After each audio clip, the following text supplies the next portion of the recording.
Welcome, weary traveller, to another journey through the dusty corridors of ancient history. Before we begin our exploration into the surprisingly unappetizing world of biblical cuisine, I want to extend a warm greeting to you, dear listener. Whether you're nestled under soft blankets, ready to drift into peaceful slumber, or simply looking to unwind with some gentle historical storytelling, I'm delighted you've chosen to join me tonight. If you don't mind sharing, I'd love to know where in the world you're listening from and what time of day it is for you right now. Feel free to leave a comment below. It's always such a joy to see our diverse community of history enthusiasts gathered here from every corner of the globe. And if you find yourself enjoying this style of calm, immersive tales from antiquity, please consider subscribing so you won't miss our next peaceful expedition into the past. But for now, let the stresses of modern life gently fade away as we travel back over 3,000 years, to a time when the simple act of eating was far more challenging than most of us could ever imagine. Picture yourself walking the ancient pathways of biblical Israel, where the Mediterranean sun beats down on rocky hillsides dotted with olive groves, and where the promise of a satisfying meal was never guaranteed. Tonight, we're going to uncover why food in ancient Israel was, quite frankly, rather terrible by today's standards. We'll explore the harsh realities of biblical cuisine, from the monotonous daily bread that sustained entire communities, to the precious luxuries that only the wealthy could afford. You'll discover why salt was worth its weight in silver, why honey was considered liquid gold, and how the average Israelite family might go weeks without tasting anything we would consider flavorful. This isn't the romanticized vision of biblical feasts you might imagine from Sunday school illustrations. Instead, we'll reveal the gritty, often unpalatable truth about what people actually ate in the land of milk and honey. Spoiler alert, there wasn't nearly as much milk and honey as the name suggests. As we settle into this tale of ancient appetites and culinary challenges, prepare to gain a new appreciation for the simple pleasure of opening your refrigerator or visiting your local grocery store. The people of biblical times would have considered our modern abundance nothing short of miraculous. So close your eyes, take a deep breath, and let's step back in time to discover why dinner in ancient Israel was often more about survival than satisfaction. The foundation of every meal in ancient Israel was bread, but not the soft, pillowy loaves we know today. Imagine instead a dense, coarse disc that could practically double as a weapon if thrown with enough force. This was the reality of daily bread for most biblical families, and understanding this staple food gives us our first glimpse into why ancient Israeli cuisine was such a far cry from culinary excellence. The process of making bread began long before dawn, when women would rise in the darkness to begin their daily ritual of grinding grain. Using heavy stone querns, they would spend hours pulverizing wheat or barley into a rough flour. The sound of grinding stones was so common in ancient settlements that the book of Ecclesiastes uses it as a metaphor for the rhythm of daily life. But here's where things get unappetizing. This flour was nothing like the refined, silky powder we purchase today. Ancient flour was gritty, filled with tiny stone particles from the grinding process, and often contaminated with chaff, dirt, and even small insects. Archaeological evidence from ancient teeth shows significant wear patterns caused by constantly chewing this abrasive bread. Imagine eating sandpaper with every meal, and you'll begin to understand the dental challenges faced by our biblical ancestors. The bread itself was typically unleavened, meaning it contained no yeast to make it rise. This wasn't usually a matter of choice, but of practicality. Yeast was difficult to maintain and unreliable, so most families simply mixed their rough flour with water, perhaps a pinch of precious salt if they were fortunate, and baked it on hot stones or in simple clay ovens. The result was a flat, hard disc that bore little resemblance to what we call bread today. It was more like a thick, tough cracker that required significant jaw strength to consume. Families would often soften their bread by dipping it in olive oil wine, or whatever liquid was available, creating a soggy but more manageable meal. For the poorest families, even this basic bread was a luxury. They might substitute barley for wheat, creating an even coarser, less palatable loaf. Barley bread was considered food for animals and the desperately poor, carrying a social stigma that persisted throughout biblical times. When Jesus fed the 5,000 with barley loaves, the choice of grain itself was significant, highlighting the humble nature of the miracle. The baking process was equally challenging. Most families didn't have individual ovens but shared communal baking facilities or used simple methods like burying dough in hot coals. This meant bread was often unevenly cooked, burnt on the outside and raw in the middle, or contaminated with ash and debris.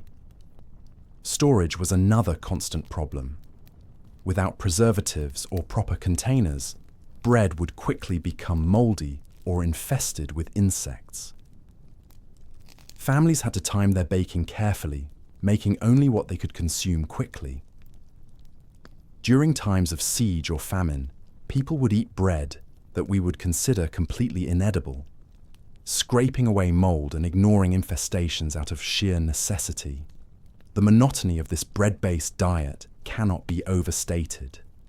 For many families, bread constituted up to 80% of their daily calories.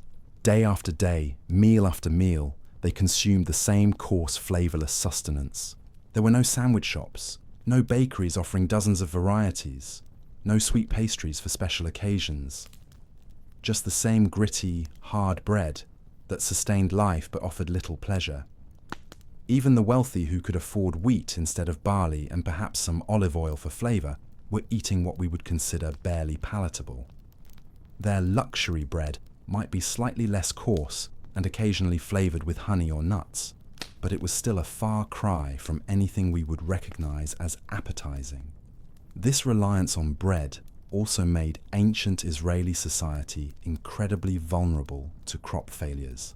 A poor harvest meant not just inconvenience, but genuine starvation.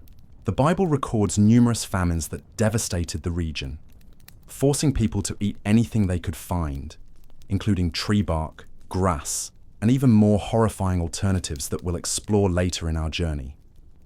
Understanding the central role of this unappetizing bread helps us appreciate why biblical writers so often use food metaphors in their spiritual teachings.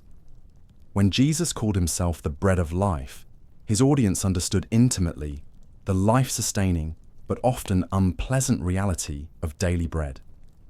The promise of spiritual sustenance that actually satisfied was revolutionary to people accustomed to meals that merely prevented starvation. As we continue our exploration of ancient Israeli cuisine, remember that bread was just the beginning. If the foundation of every meal was this challenging, imagine what the rest of their diet looked like. The simple act of eating required determination, strong teeth, and often a considerable amount of courage. Moving beyond bread, we encounter the liquid foundation of ancient Israeli life: water. But here's where our modern assumptions about this basic necessity must be completely reconsidered. Clean, safe drinking water was not a given in the ancient world, and the methods used to obtain and store it often resulted in beverages that would make today's health inspectors recoil in horror. Most ancient Israeli settlements were built around water sources, but these springs and wells were shared by humans, animals, and whatever else happened to wander by. Imagine drawing your daily drinking water from the same source where livestock came to drink, where people washed their clothes, and where various forms of waste inevitably accumulated. The water storage systems of the time made matters worse. Large clay jars and cisterns, while ingenious for their era, were breeding grounds for bacteria, algae, and insects. These containers were rarely cleaned thoroughly, if at all, and the water inside would quickly develop a slimy film, an unpleasant taste, and often a distinctly foul odour. Archaeological excavations of ancient cisterns reveal layers of sediment, organic matter, and the remains of countless small creatures that fell in and couldn't escape. Drinking water in ancient Israel often meant consuming a liquid that was part water, part primordial soup of microscopic life. The taste was reportedly awful. Ancient sources describe water that was bitter, salty, or had the flavor of whatever animals had been using the source. Some regions had naturally occurring minerals that made the water metallic or sulfurous. Fresh, clean-tasting water was so rare that it was considered a special blessing, worthy of praise and thanksgiving. This reality explains why wine and other fermented beverages were so common in biblical times. It wasn't primarily about intoxication, but about survival. The fermentation process killed many harmful bacteria, making these drinks safer than water. Even children consumed diluted wine as their primary beverage, not out of cultural preference, but out of necessity. But even wine in ancient Israel was nothing like the refined vintages we know today. The winemaking process was crude, often involving grapes that were crushed by unwashed feet in stone vats. The resulting liquid was cloudy, filled with sediment, and frequently contaminated with wild yeasts that produced unpredictable flavors and potency. Most ancient wine was quite bitter and had to be mixed with water, honey, or spices to become palatable. The phrase, "wine that maketh glad the heart of man," from Psalms takes on new meaning when you consider that any relief from the harsh realities of daily consumption would indeed be cause for gladness. Milk, when available, presented its own challenges. Without refrigeration, milk would sour within hours in the Mediterranean heat. Most families consumed it as quickly as possible after milking, or processed it immediately into cheese or yogurt. Fresh milk was such a luxury that it became a symbol of abundance and prosperity in biblical literature. The cheese-making process, while extending the life of milk, resulted in products that were often quite strong and salty. These cheeses were aged in caves or buried in sand to prevent spoilage, creating flavors that were intense and often overwhelming. What we might consider spoiled, they accepted as properly aged. Even olive oil, a staple of the Mediterranean diet and one of the few bright spots in ancient Israeli cuisine, was not immune to quality problems. The oil extraction process was labor-intensive and often resulted in a product that was cloudy, bitter, and sometimes rancid. Only the first pressing produced oil of acceptable quality, and this was reserved for religious ceremonies or the tables of the wealthy. The poor made do with oil that had been pressed multiple times, heated, and mixed with water and sediment. This lower-grade oil was used for cooking, but it often added an unpleasant taste to whatever food it touched. The difference between good and bad olive oil was so significant that biblical writers used it as a metaphor for blessing versus cursing. Honey, when it could be found, was indeed sweet, but obtaining it was dangerous and unpredictable. Wild honey was harvested from cliff faces and hollow trees, often at great personal risk. The honey itself was unprocessed and frequently contained pieces of honeycomb, bee parts, and various forms of debris. While sweet, it was hardly the refined product we know today. The scarcity of sugar meant that honey was incredibly precious, often reserved for special occasions or used in tiny quantities to make other foods more palatable. Most people lived their entire lives with very little sweetness in their diet, making honey seem almost magical when it was available.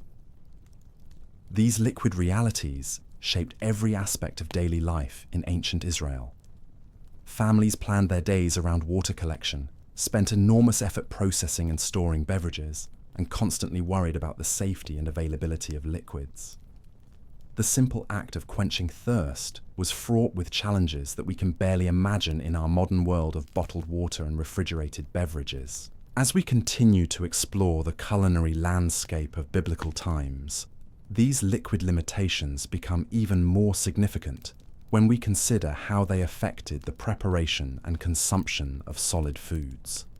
Every cooking process, every meal, every attempt at food preservation was complicated by the poor quality and limited availability of clean liquids. The vegetables available to ancient Israelis would hardly impress a modern farmer's market shopper. These weren't the plump, perfectly shaped, genetically optimized produce we find in today's supermarkets. Instead, picture small, tough, often bitter plants that required significant preparation just to become edible, and even then provided more sustenance than satisfaction. The most common vegetables were onions, leeks, and garlic, but these were far different from their modern descendants. Ancient onions were smaller, more pungent, and often had a sharp, almost painful bite that could bring tears to even the most seasoned cook. They were frequently the only flavouring available for otherwise bland meals, creating a cuisine dominated by harsh, overwhelming tastes. Leeks and garlic were similarly intense. Without the benefit of selective breeding, these vegetables contained higher concentrations of sulfur compounds, making them almost medicinal in their strength. While they added flavour to the monotonous diet, they also created digestive issues and strong body odours that were simply accepted as part of life. Cucumbers existed, but they were bitter, seedy, and tough-skinned. The sweet, crisp cucumbers we enjoy today would have been unrecognisable to ancient farmers. These biblical cucumbers required careful preparation, often involving salting and lengthy soaking to remove their natural bitterness.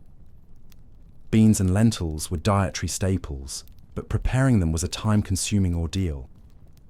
Without modern processing techniques, these legumes were often filled with small stones, dirt, and insect damage. Families would spend hours sorting through dried beans, removing debris and discarding damaged portions.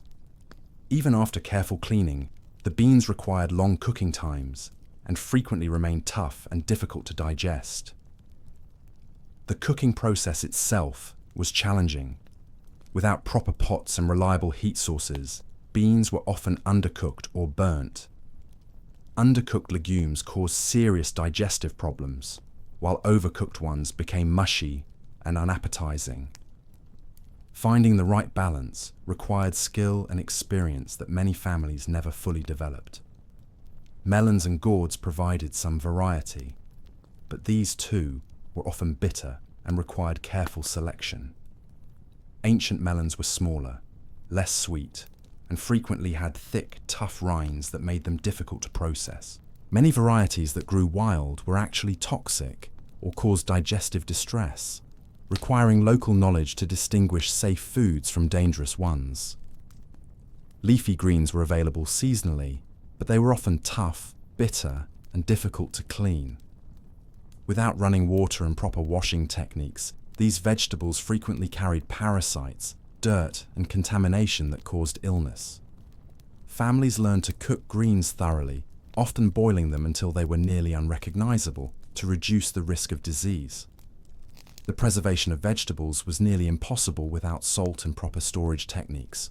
Most plant foods had to be consumed quickly after harvest, creating periods of relative abundance followed by long stretches of scarcity. Families might gorge themselves on fresh produce during harvest season, knowing that lean months lay ahead. Herbs and spices that might have improved the flavor of these vegetables were scarce and expensive. Most families had access only to wild herbs that grew locally, and these were often more medicinal than culinary. The herbs available were frequently bitter, astringent, or had strong, unpleasant flavors that masked rather than enhanced the taste of food. Salt, which could have preserved vegetables and improved their flavor, was a precious commodity. Most families used it sparingly, if at all, meaning that vegetable preservation was limited to drying in the sun or storing in cool, dry places. These methods often resulted in foods that were tough, flavorless, and sometimes spoiled. The seasonal nature of vegetable availability meant that most of the year, families relied on dried, stored vegetables that had lost much of their nutritional value and all of their appealing texture. Dried onions, preserved beans, and stored root vegetables became the foundation of winter meals, creating a diet that was not only unappetizing, but often nutritionally inadequate. Even when fresh vegetables were available, the lack of cooking oils, proper seasonings, and cooking techniques meant that they were often prepared in ways that made them less appealing than they might have been. Vegetables were typically boiled in water until soft, creating mushy, flavorless dishes that provided calories but little pleasure. The variety we take for granted today simply didn't exist. Most families had access to perhaps 5 or 6 types of vegetables throughout the year, and these were often prepared in the same ways day after day. The monotony of vegetable dishes was broken only by seasonal availability and the occasional luxury of oil or salt for flavoring. This limited and often unappetizing selection of vegetables meant that most ancient Israelis viewed them as necessary fuel rather than enjoyable food. The vegetables served their purpose of preventing starvation and providing some essential nutrients, but they were hardly the colorful, flavorful foundation of Mediterranean cuisine that we might imagine when thinking about biblical meals. The meat available to ancient Israelis tells perhaps the most sobering story of all when it comes to the harsh realities of biblical cuisine. For the vast majority of families, meat was not a daily occurrence, not a weekly treat, and sometimes not even a monthly luxury. Instead, it was a rare and precious commodity that appeared on tables only during the most special occasions. And even then, it bore little resemblance to the tender, flavorful cuts we expect today. Most families owned a few animals, but these creatures were far too valuable alive to be slaughtered for food. A goat provided milk, a sheep gave wool, and chickens laid eggs. Killing these animals for meat meant sacrificing their ongoing productivity, something most families simply couldn't afford. It was like burning your furniture to stay warm when you needed that furniture to live. When meat was consumed, it was typically from animals that had died naturally, been injured beyond recovery, or were too old to remain productive. Imagine the quality of meat from a goat that had lived a hard life grazing on rocky hillsides, drinking questionable water, and surviving on whatever sparse vegetation it could find. These animals were tough, lean to the point of stringiness, and often carried diseases or parasites that affected the quality and safety of their meat. The slaughtering process itself was crude and unsanitary by modern standards. Without proper facilities, refrigeration, or understanding of food safety, meat processing was a hurried affair that had to be completed quickly before spoilage set in. Animals were killed in open areas, butchered with basic tools, and processed by people who had limited knowledge of anatomy or hygiene. The resulting meat was often contaminated with dirt, hair, and other debris. Blood wasn't properly drained, and the meat retained a strong metallic taste that many modern consumers would find revolting. Without proper aging or tenderizing techniques, even the best cuts were tough and chewy, requiring extensive cooking just to make them edible. Cooking methods made matters worse. Most families cooked meat by boiling it in water or roasting it over open fires. Without thermometers or proper timing, meat was frequently overcooked into leather-like consistency or dangerously undercooked. The primitive cooking vessels, often made of rough clay, imparted their own unpleasant flavors to the meat. Seasoning was minimal at best. Salt was precious, herbs were limited, and spices were virtually non-existent for common families. Meat was often cooked with nothing more than water, creating bland, tough dishes that provided protein but little satisfaction. The natural flavors of the meat, already compromised by the animal's hard life and poor processing, were further diminished by inadequate preparation. Preservation of meat was a constant challenge that often resulted in products that were barely edible. Without refrigeration, families had to consume fresh meat immediately or find ways to preserve it for later use. The most common method was drying the meat in the sun, creating jerky that was so tough it had to be soaked in water before consumption. This dried meat was often infested with insects, covered in dust, and had a texture reminiscent of leather. Salting meat was another preservation method, but salt was so expensive that it was used sparingly. The result was meat that was partially preserved but still prone to spoilage. This semi-preserved meat had an intensely salty exterior and often a rotten interior, creating flavors that were overwhelmingly unpleasant.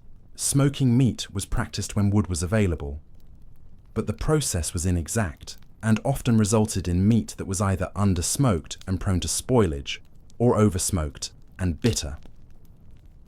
The wood used for smoking was whatever was available locally, not necessarily varieties chosen for flavour, so the smoked meat often had harsh, acrid tastes.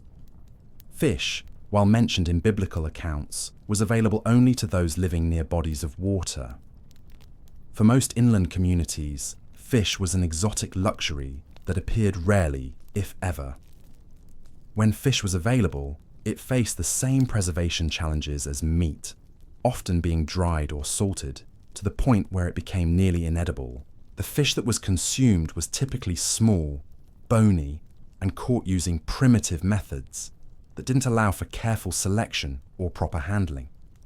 These fish were often cooked whole, bones and all, creating meals that were as much about avoiding choking hazards as enjoying flavour. For the poorest families, meat might come from sources that we would consider completely unacceptable today. Insects, small rodents, and birds were consumed when available. These protein sources were prepared with minimal processing and often eaten out of desperation rather than choice. The social significance of meat in ancient Israel cannot be understated. Because it was so rare and precious, meat became associated with celebration, religious ritual, and social status. When a family could afford to slaughter an animal, it was an event that involved the entire community. The meat was shared, celebrated, and consumed with a reverence that reflected its rarity.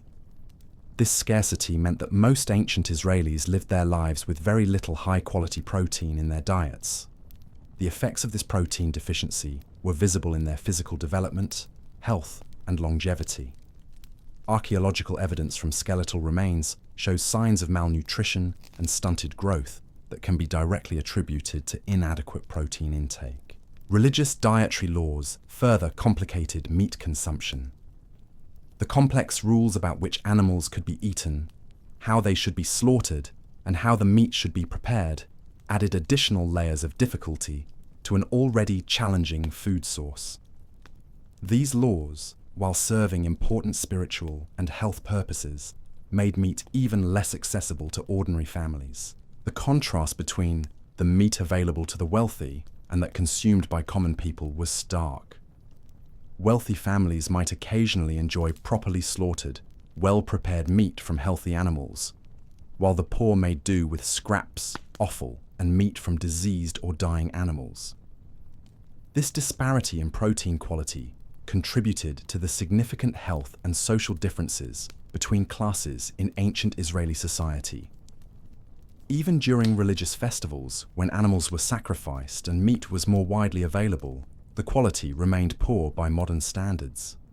Temple sacrifices provided opportunities for communal meat consumption, but the meat was often from animals that had travelled long distances, been stressed by the journey, and were processed in less than ideal conditions. The cooking of sacrificial meat was done on a large scale with primitive equipment, resulting in food that was often burnt, undercooked, or contaminated. While these occasions provided rare opportunities for protein consumption, they were hardly the satisfying culinary experiences we might imagine from biblical descriptions of feasting. Understanding the reality of meat in ancient Israel helps explain why biblical writers so often used meat as a metaphor for luxury, celebration, and divine blessing. The promise of abundant meat was literally a promise of prosperity and divine favor, because for most people, regular access to quality meat was beyond their wildest dreams. The preparation and consumption of dairy products in ancient Israel presents another chapter in our exploration of challenging biblical cuisine, though dairy offered some of the few bright spots in an otherwise difficult culinary landscape. However, even these relative luxuries came with their own set of problems that would make modern food safety experts shudder. Milk, when it was available, had to be consumed within hours of milking due to the complete absence of refrigeration. In the intense heat of the Middle Eastern climate, fresh milk would begin to sour almost immediately after being extracted from the animal. This meant that families had to coordinate their entire daily schedule around milking times, and even then, much of the milk they consumed was already beginning to turn. The taste of this quickly souring milk was sharp and acidic, nothing like the sweet, creamy milk we expect today. Ancient Israelis developed a tolerance for this sour taste out of necessity, but it's important to understand that what they considered acceptable milk would taste spoiled and undrinkable to modern palates. The animals providing this milk were not the well-fed, healthy dairy cows of modern farms. Ancient goats and sheep lived harsh lives, grazing on whatever sparse vegetation they could find on rocky hillsides. Their diet of tough grasses, thorny bushes, and whatever edible plants they could locate produced milk that was often thin, sometimes bitter, and frequently contaminated with strong flavors from the plants they consumed. These animals also carried parasites and diseases that could be transmitted through their milk. Without pasteurization or any understanding of milk-borne pathogens, families regularly consumed milk that contained harmful bacteria, parasites, and other contaminants. The result was frequent digestive illness, especially among children who were most dependent on milk for nutrition. The milking process itself was unsanitary by any modern standard. Animals were milked in dusty, dirty environments, using vessels that were rarely properly cleaned. Goat and sheep udders were often contaminated with dirt, dung, and other debris that inevitably found its way into the milk. The people doing the milking had no concept of sterile technique, so their hands, clothing, and equipment added additional contamination to the already compromised product. Cheese making was one of the few successful food preservation techniques available to ancient families. But even this process produced results that would challenge modern taste buds. Without proper cultures, temperature control, or sterile environments, cheese making was largely a matter of controlled spoilage. Milk was allowed to sour and separate, then the curds were pressed and aged in whatever cool, dry places could be found. The resulting cheese was often extremely hard, intensely salty, and had strong, pungent flavors that could be overwhelming. These cheeses were aged in caves, buried in sand, or stored in clay vessels, where they developed flavors that were more about preservation than palatability. Much of what ancient people considered good cheese would taste rancid or spoiled to modern consumers. The salt used in cheese making was often impure and contained minerals that added their own unpleasant flavors to the final product. Some cheeses were so salty that they had to be soaked in water before consumption, which created a soggy, unappetizing texture that bore little resemblance to the firm, flavorful cheeses we know today. Yogurt and other fermented dairy products were also common, but these too were products of necessity rather than culinary sophistication. The fermentation process was uncontrolled and unpredictable, sometimes producing edible results and sometimes creating products that were barely palatable. These fermented dairy products were often thin, watery, and had sharp, acidic flavors that were more about food safety than taste. The vessels used for storing and processing dairy products were made of porous clay or animal skins that were difficult to clean properly. These containers absorbed flavors and odors over time, creating dairy products that tasted of previous contents, smoke, and whatever other substances the containers had been exposed to. Butter, when it existed at all, was more like a thick, rancid oil than the smooth, creamy spread we know today. The churning process was crude and often resulted in products that were grainy, bitter, and had an unpleasant texture. This butter was used primarily for cooking rather than as a condiment, and even then, it often added undesirable flavors to whatever dish it touched. The seasonal nature of dairy production meant that availability fluctuated dramatically throughout the year. During dry seasons, when grazing was poor, animals produced little milk, and what they did produce was of even lower quality than usual. Families had to carefully ration their dairy products and often went months without access to fresh milk or cheese. The preservation of dairy products for these lean times required techniques that further compromised their quality. Cheese was made as hard and salty as possible to prevent spoilage. Yogurt was dried into tough, leathery sheets, and butter was clarified into oils that could survive long storage but had little resemblance to fresh dairy products. Even the wealthy, who had access to larger herds and better storage facilities, were consuming dairy products that would be considered substandard by modern measures. Their advantage was primarily in quantity rather than quality, and even their finest cheeses and freshest milk were compromised by the fundamental limitations of ancient food production and storage techniques. The nutritional value of these dairy products was often diminished by the processing and preservation methods used. Much of the protein and vitamins that make dairy products valuable were lost through excessive salting, drying, and fermentation. What remained was often more about calories and basic sustenance than meaningful nutrition. Understanding the reality of dairy in ancient Israel helps explain why milk and honey became such powerful symbols of abundance and divine blessing in biblical literature.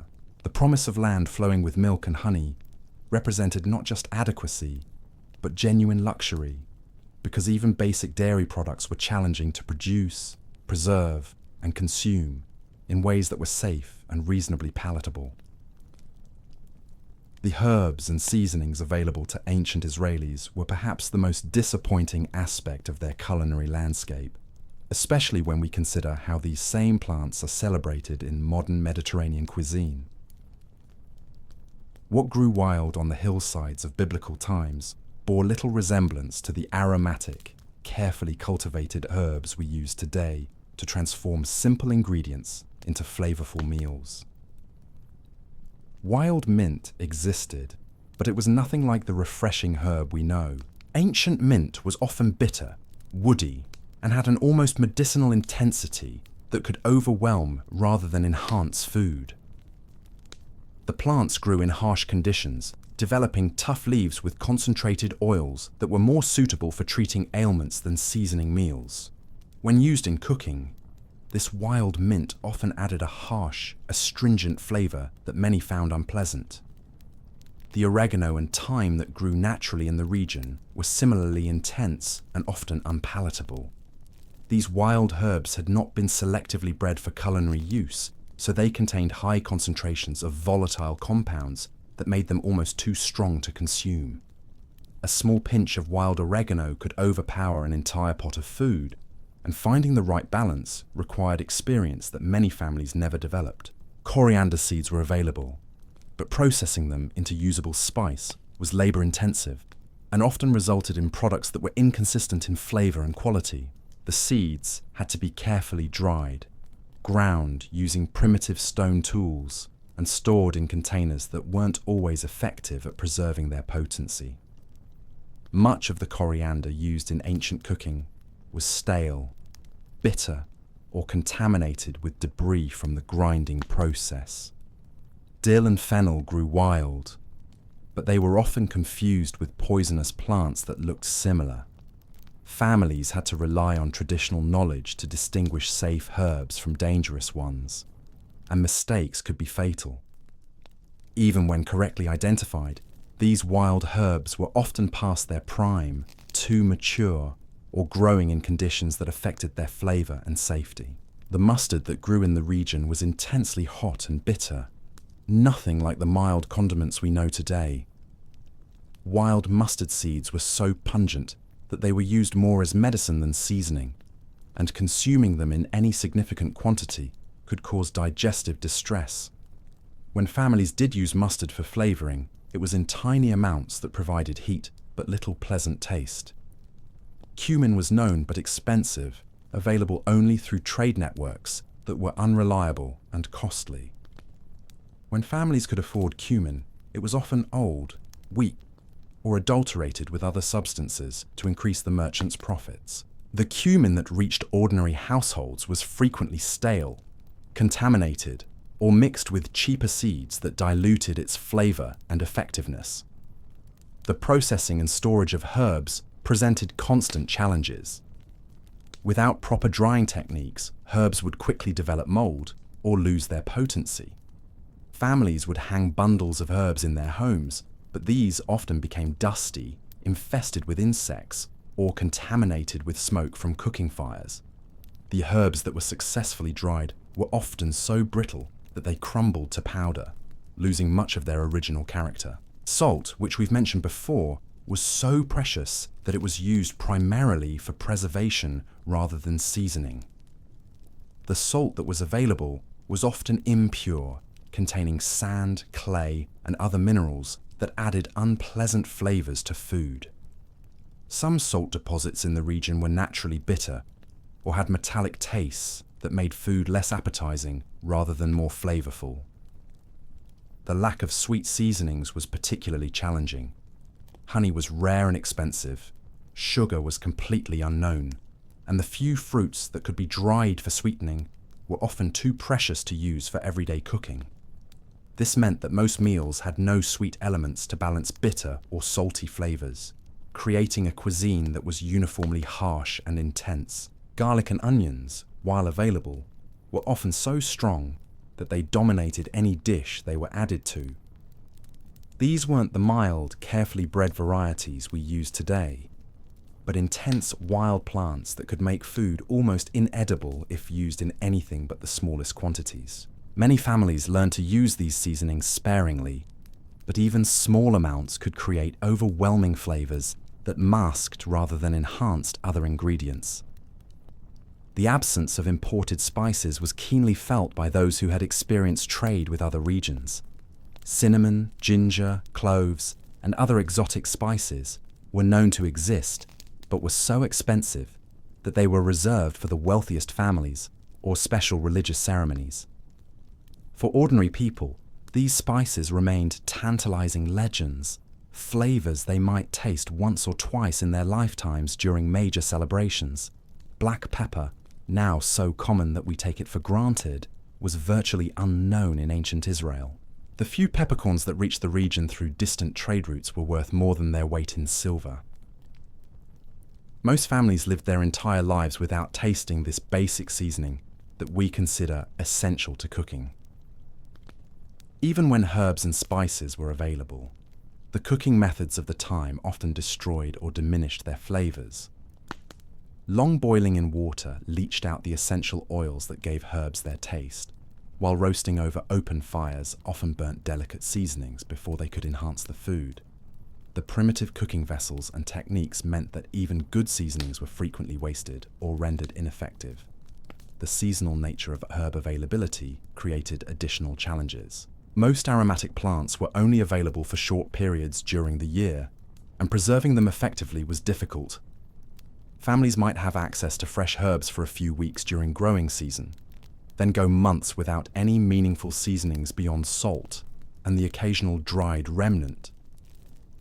This scarcity of pleasant seasonings meant that most ancient Israeli cuisine was characterized by harsh, bitter, or bland flavors.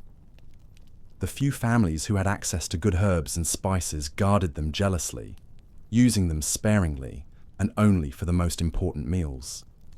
The contrast between seasoned and unseasoned food was so dramatic that properly spiced dishes seemed almost magical to those accustomed to bland daily fare.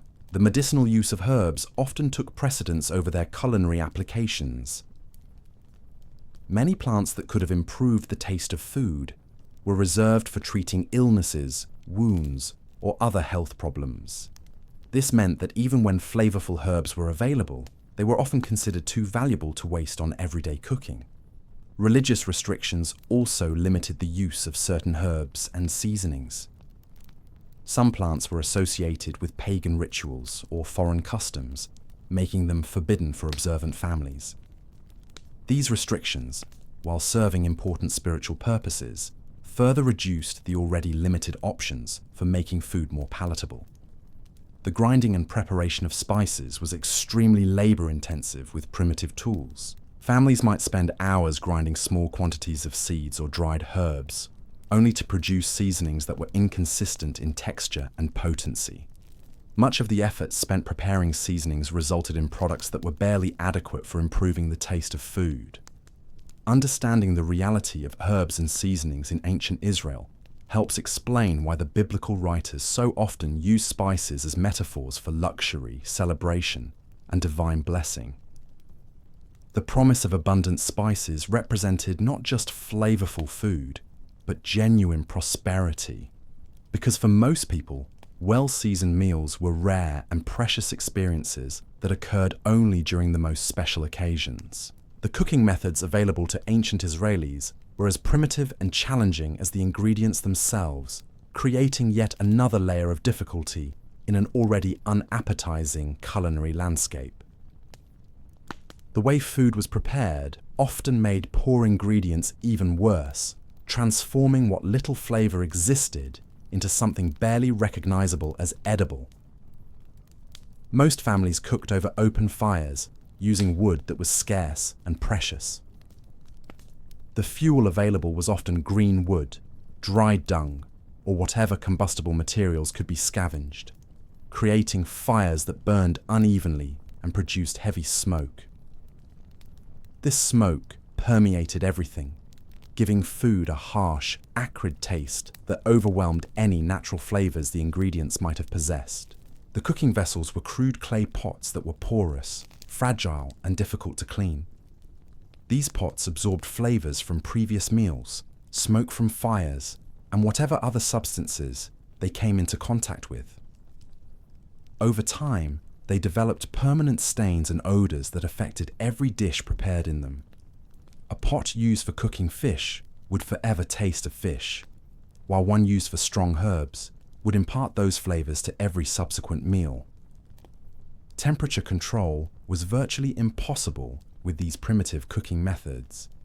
Fires burned too hot or too cool, depending on the fuel available and the wind conditions. Food was frequently burnt on the outside while remaining raw in the center, or cooked so long that it became tough and flavorless. Without thermometers or precise timing methods, cooking was largely a matter of guesswork and experience.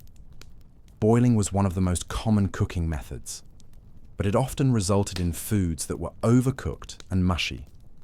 Vegetables boiled until they lost all texture and most of their nutritional value, while meats became tough and stringy from prolonged cooking in bubbling water. The water used for boiling was often the same questionable water families drank, adding its own unpleasant flavors to whatever was being cooked. Roasting over open fires was another popular method, but it required constant attention and skill that many people lacked. Meat roasted over fires was frequently charred on the outside and raw inside, or dried out completely from being left too long over the coals. The primitive spits and supports used for roasting were unreliable, often resulting in food falling into the fire and becoming contaminated with ash and debris. Baking was limited to simple flatbreads cooked on hot stones or in primitive clay ovens. These ovens were difficult to heat evenly and impossible to regulate precisely. Bread was often burnt, undercooked, or contaminated with ash from the firing process. The stones used for baking absorbed flavors and odors over time, creating breads that tasted of previous meals or whatever materials had been burned to heat the stones. The absence of proper cooking oils made many preparation methods impossible or unpalatable. When oil was available, it was often rancid or bitter, adding unpleasant flavors to whatever food it touched. Most cooking was done with water or dry heat, creating dishes that were either soggy and flavorless or dry and tough. Seasoning during cooking was minimal due to the scarcity and expense of spices and herbs. Most families added what little salt they had at the beginning of cooking, often resulting in over-salted food as the water evaporated and concentrated the salt. The timing of seasoning was crucial, but without experience or proper ingredients, most meals ended up either bland or overwhelmingly salty. Food preservation through cooking was a constant concern that often compromised flavor and texture. Families had to cook food thoroughly to prevent spoilage and foodborne illness, but this often meant overcooking everything until it was safe but unappetizing. The fear of food poisoning led to cooking methods that prioritized safety over taste, resulting in meals that were edible but hardly enjoyable. The communal cooking arrangements in many settlements meant that families had limited control over their food preparation. Shared ovens and cooking areas operated on schedules that didn't always align with optimal cooking times, forcing families to cook their food when facilities were available, rather than when conditions were ideal for good results. Smoke preservation was used for meats and fish, but the process was inexact and often resulted in foods that were either undersmoked and prone to spoilage, or oversmoked and bitter. The wood used for smoking was whatever was available locally, not necessarily varieties chosen for flavor, so smoked foods often had harsh, unpleasant tastes that overpowered any natural flavors. The lack of proper kitchen tools made food preparation extremely difficult. Knives were crude and often dull, making it hard to cut food into appropriate sizes for cooking. Cutting boards were often just flat stones that were difficult to clean and sanitary to use. The primitive tools available meant that food preparation took much longer and often resulted in uneven pieces that cooked at different rates. Timing multiple dishes was nearly impossible with primitive cooking methods. Families typically cooked one item at a time over their single fire, meaning that by the time all components of a meal were ready, the first items cooked were often cold or overcooked from sitting. The concept of a hot, coordinated meal with multiple components was largely unknown to most ancient families. Storage of cooked food was another challenge that affected both safety and quality. Without refrigeration, cooked food had to be consumed immediately or risk spoilage. Families often had to choose between eating food that was too hot to enjoy or letting it cool to unsafe temperatures. The middle ground of properly tempered, safe food was difficult to achieve. The seasonal nature of fuel availability meant that cooking methods changed throughout the year. During wet seasons, finding dry fuel for fires was challenging, while dry seasons brought the risk of uncontrolled fires. These seasonal variations meant that families could never fully master their cooking techniques, as they were constantly adapting to different fuel sources and fire conditions. Cleaning cooking vessels and utensils was extremely difficult without proper soaps or abundant clean water. Pots and tools were often cleaned with sand, ash, or whatever abrasive materials were available, but they were never truly clean by modern standards. This lack of cleanliness contributed to off flavors and food safety issues that plagued every meal. The primitive cooking methods available to ancient Israelis meant that even good ingredients were often ruined in preparation. The combination of poor fuel, inadequate tools, unreliable temperature control, and limited seasoning created a culinary environment where making food taste good was almost impossible, regardless of the quality of the starting ingredients. Understanding these cooking limitations helps explain why biblical writers so often used properly prepared food as metaphors for divine blessing and abundance. The promise of well-cooked, flavorful meals represented not just adequate nutrition, but a level of culinary sophistication that was beyond the reach of most families in ancient Israel. The storage and preservation of food in ancient Israel presented perhaps the greatest challenge to maintaining any semblance of palatable cuisine. Without the benefit of refrigeration, canning, or modern preservation techniques, families faced a constant battle against spoilage, insects, and contamination that often turned already mediocre ingredients into genuinely revolting meals. Grain storage was a perpetual nightmare that affected the foundation of every family's diet. The large clay jars used to store wheat and barley were porous and impossible to seal completely, allowing moisture, insects, and rodents easy access to these precious stores. Weevils, beetles, and other grain pests would infest stored cereals within weeks of harvest, creating flour that was as much insect protein as plant matter. Families would discover their winter grain supplies crawling with larvae, eggs, and adult insects that had to be painstakingly removed by hand. The process of cleaning infested grain was time-consuming and never completely successful. meaning that most bread contained at least some insect parts and eggs. The psychological challenge of eating food you knew was contaminated was something ancient families had to overcome out of sheer necessity. Mice and rats were constant threats to grain stores, not only consuming the grain, but contaminating it with their droppings and urine. The taste and smell of rodent-contaminated grain was unmistakable, but families often had no choice but to use what they had, carefully removing the most obviously fouled portions, while accepting that the remainder was still compromised.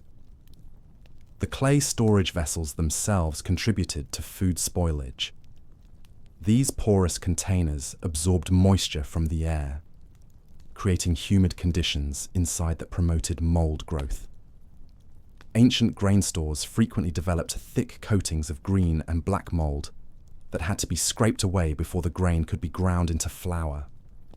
This moldy grain often retained musty, bitter flavors that permeated any bread made from it. Temperature fluctuations in storage areas caused condensation inside containers, creating pockets of moisture that accelerated spoilage. Grain that seemed perfectly dry when stored would develop wet spots that quickly became centers of rot and decay. These spoiled areas would spread throughout the container, creating grain that was partially rotten and wholly unappetizing. The preservation of fruits and vegetables was even more challenging. Drying was the most common method, but without proper facilities or techniques, the results were often disappointing. Fruits dried in the sun were exposed to dust, insects, and bird droppings, creating preserved foods that were contaminated before they were even stored. The drying process itself was unpredictable. Too little drying left foods prone to mold and rot, while too much drying created products that were so hard they were nearly inedible. Many families attempted to rehydrate over-dried foods by soaking them in water, but this often resulted in mushy, flavorless dishes that bore no resemblance to the original ingredients.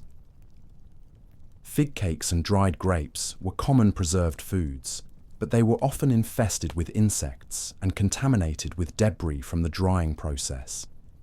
These preserved fruits were frequently so hard that they had to be soaked overnight before consumption, and even then, they often retained gritty textures from sand and dirt that had accumulated during drying. Oil storage presented its own set of challenges. The clay vessels used to store olive oil were difficult to seal properly, allowing air to enter and cause the oil to become rancid.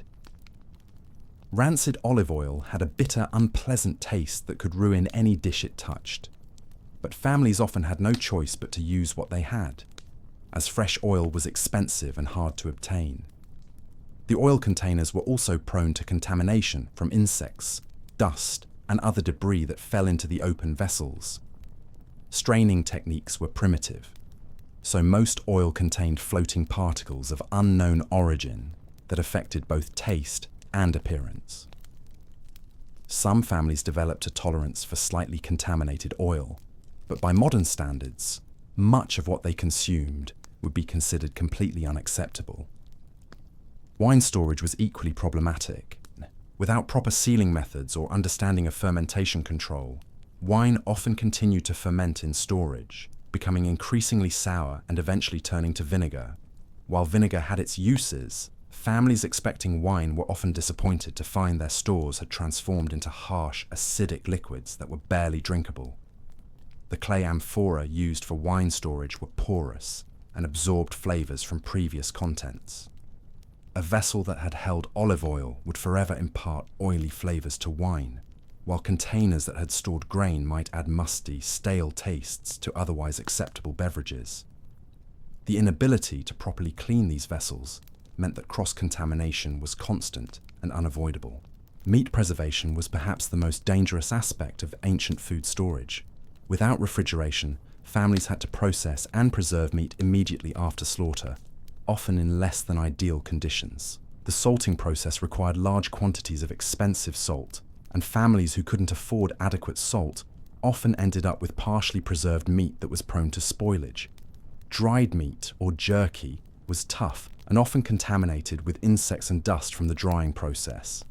The meat was hung in open areas where it was exposed to flies, which laid eggs that hatched into maggots. Families learned to accept a certain level of insect infestation in their preserved meat, picking off the visible larvae while accepting that eggs and smaller insects remained embedded in the food. Smoked meat was equally challenging to store properly. Without airtight containers, smoked meat absorbed moisture from the air and often developed mold or began to rot despite the smoking process. The primitive smoking techniques used were inconsistent, leaving some parts of the meat underprocessed and prone to spoilage, while other parts were oversmoked and bitter. The seasonal nature of food production meant that families had to preserve large quantities of food during harvest times to sustain them through lean periods. This mass preservation often overwhelmed their limited storage capacity and primitive preservation techniques, resulting in significant food loss and spoilage. Root vegetables like onions and garlic were stored in pits dug into the ground, but these storage areas were prone to flooding, rodent infestation, and temperature fluctuations that caused the vegetables to rot or sprout prematurely. Families would often discover their winter vegetable stores had turned to mush or become inedible due to poor storage conditions. The lack of airtight containers meant that stored foods absorbed odors and flavors from their surroundings. Food stored near cooking areas would taste of smoke, while items kept in animal quarters would absorb barnyard odors that made them unpalatable. The interconnected nature of ancient living spaces meant that food storage was always compromised by environmental contamination. Cheese and dairy preservation required cool, dry conditions that were difficult to maintain in the hot, humid climate of ancient Israel. Many families stored cheese in caves or buried containers, but these locations were often damp and prone to mold growth. The cheese that survived storage was often covered in thick layers of mold that had to be scraped away before consumption. The mold that grew on stored cheese wasn't the beneficial mold of modern cheesemaking, but wild molds that often produced bitter, unpleasant flavors and potentially harmful toxins. Families had no way to distinguish between safe and dangerous molds, so consuming moldy cheese was always a risk that could result in illness or food poisoning. Even honey, one of the few naturally preserved foods available, faced storage challenges.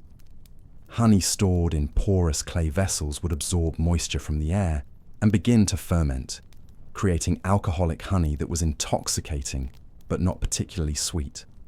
Contamination with wax, bee parts, and debris from the collection process made stored honey gritty and unappetizing. The constant battle against spoilage meant that families were always eating food that was beginning to deteriorate. The concept of eating food at its peak freshness and flavor was unknown to most ancient families, who consumed ingredients at various stages of decay out of necessity. This acceptance of partially spoiled food shaped palates and expectations in ways that would be shocking to modern consumers. Water storage presented unique challenges that affected every aspect of food preparation and consumption. The large cisterns and jars used to store water were breeding grounds for algae, bacteria, and insects. Stored water quickly developed unpleasant tastes, odors, and colors that made it barely suitable for drinking, let alone cooking. The stagnant water in storage containers often became home to mosquito larvae, small fish, and various forms of aquatic life that died and decomposed in the water supply. Families would strain this water through cloth, but the filtering process was inadequate to remove all contaminants, and the water retained foul tastes and potentially harmful organisms. Seasonal storage requirements meant that families had to preserve enough food during productive periods to last through months of scarcity. This pressure to preserve large quantities quickly often resulted in substandard preservation techniques and significant food loss. The race against spoilage was a constant source of stress and often led to families consuming food that was marginally safe rather than risk losing it entirely to decay. The social implications of poor food storage were significant. Families with better storage facilities and techniques had access to more varied and palatable food throughout the year, while those with inadequate storage faced months of eating spoiled, contaminated, or barely edible preserved foods. These differences in food quality contributed to health disparities and social stratification in ancient Israeli society. Understanding the reality of food storage and preservation in ancient Israel reveals why the promise of fresh, abundant food was such a powerful symbol of divine blessing in biblical literature. The ability to eat fresh, unspoiled food was a luxury that most families experienced only briefly during harvest seasons, making the concept of perpetual abundance almost unimaginable to people accustomed to a diet dominated by preserved, contaminated, and partially spoiled ingredients. The economic realities surrounding food in ancient Israel created additional layers of difficulty that transformed eating from a pleasure into a constant struggle for survival. The cost of food relative to income was so high that most families spent the vast majority of their resources simply trying to maintain basic nutrition, leaving little room for anything approaching culinary enjoyment. Grain, the foundation of the ancient diet, was subject to dramatic price fluctuations that could bankrupt families overnight. A poor harvest could increase the price of wheat and barley by 10 or 20 times normal levels, forcing families to choose between starvation and selling their few possessions to buy food. These economic pressures meant that even when decent food was theoretically available, it remained out of reach for most people. The taxation systems of the time further reduced families' access to quality food. Religious tithes, royal taxes, and local levies could claim up to 40% of a family's agricultural production, leaving them with barely enough to survive on. Families were often forced to give away their best produce as taxes while keeping the inferior, damaged, or partially spoiled crops for their own consumption. The burden of these taxes was felt most acutely during feast days and religious festivals, when families were expected to provide additional offerings and sacrifices. These occasions, which should have been times of celebration and good eating, often became financial hardships that left families with even less food than usual. The irony of religious celebrations that impoverished the celebrants was a harsh reality of ancient economic life. Labor obligations further complicated food economics. Families were required to provide work for royal building projects, military service, and religious duties that took them away from their own food production. Men conscripted for military service or construction work left their families without essential labor during critical planting and harvest periods, reducing the quantity and quality of food produced. The primitive transportation systems of the time meant that regional food shortages could not be easily alleviated by importing food from other areas. When local crops failed, families had no choice but to survive on whatever could be found locally, often resorting to eating grass, tree bark, and other survival foods that were barely digestible and provided minimal nutrition. Trade in luxury foods like spices, wine, and imported delicacies was controlled by wealthy merchants who charged enormous markups for these products. A single cinnamon stick might cost more than a family's monthly income, making such items completely inaccessible to ordinary people. Even basic seasonings like salt were often priced beyond the reach of poor families, condemning them to bland, flavorless meals. The lending practices of the time created debt cycles that trapped families in poverty and poor nutrition. Families who borrowed money or food during lean times often found themselves unable to repay these debts, leading to the loss of land, tools, and even family members who were sold into slavery to pay creditors. These economic pressures meant that food insecurity was often a permanent condition rather than a temporary hardship. Wealthy families and religious institutions accumulated vast stores of food while poor families starved. But there were few mechanisms for redistributing this abundance. The charity systems that existed were limited and often came with conditions that many families found difficult to meet.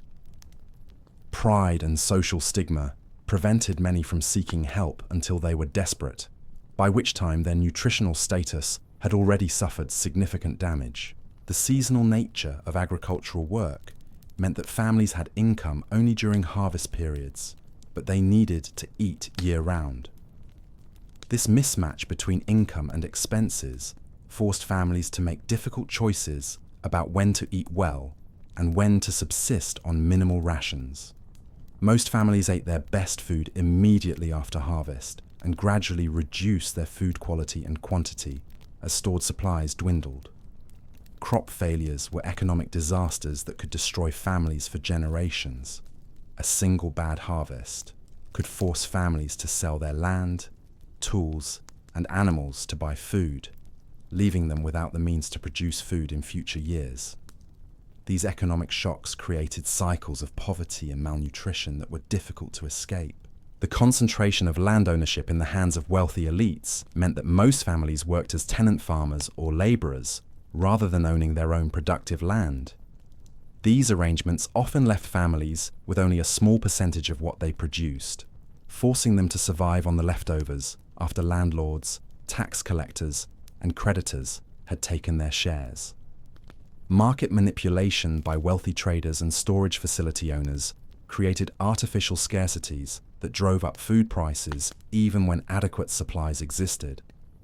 These practices enriched the wealthy while forcing poor families to pay inflated prices for basic necessities, further reducing their access to quality food.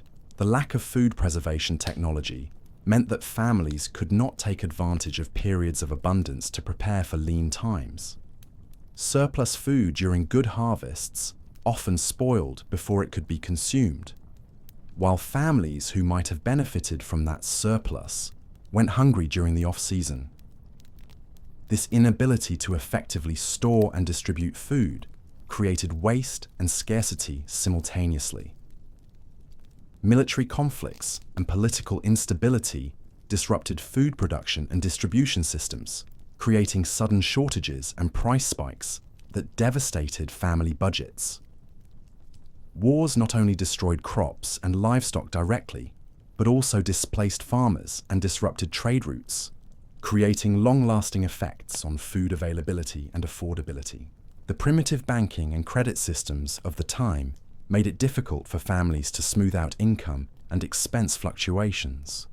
Without access to reasonable credit or savings mechanisms, families had no buffer against economic shocks and were forced to make immediate adjustments to their food consumption whenever income declined.